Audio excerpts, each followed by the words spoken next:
Good Monday morning. This is 106.1 KYVZ. Joe Vazurek visiting with Ag meteorologist Chris Schromick at Decision Weather Now, as well as America's Weather Streaming Channel.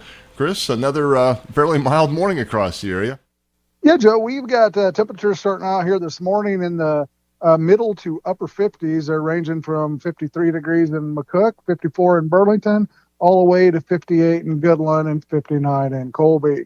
We got a south breeze at about 10 miles per hour that's starting to turn out to the west and northeastern Colorado. There's a front that'll be sinking through from the north and west around midday, and those winds will turn to a northeasterly direction this afternoon with gusts up to 25 to 35 miles per hour. There is a red flag warning in place for our counties north of the Kansas-Nebraska border, and we've got expected elevated fire conditions for those places to the south. That'll be a combination of a dry cold front moving through and those breezy winds this afternoon.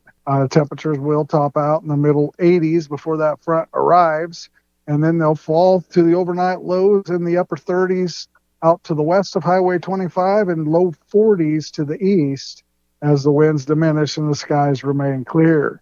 Then we're going to see kind of a roller coaster in temperatures through the week and into the weekend, where we've got a disturbance and a cold front that'll come through again. Looks like the Thursday, Friday time frame, and then again Sunday, Monday. However, with the dry atmosphere in place and the dry air from the north, we don't expect any precipitation with any of those frontal passages. For tomorrow, we'll see temperatures more seasonal. Behind that front, they'll be in the lower 70s for highs. Overnight lows tomorrow night will climb back into the upper 40s as the ridge moves back in, and we see a big warm-up on Wednesday. Temperatures on Wednesday could be near record readings for this time of year. Once again, back into the upper 80s to around 90. We'll be in the lower to mid-80s on Thursday, and then on Friday, we'll be back down into the lower 70s, head back into the middle to upper 80s again over the weekend, then back down into the lower 70s on Monday.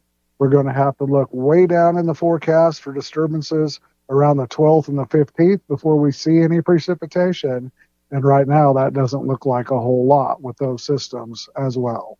Once again, that's Ag meteorologist Chris Schromick at Decision Weather Now, as well as America's Weather Streaming Channel. For 106.1 KYVZ, I'm Joe Vazurek.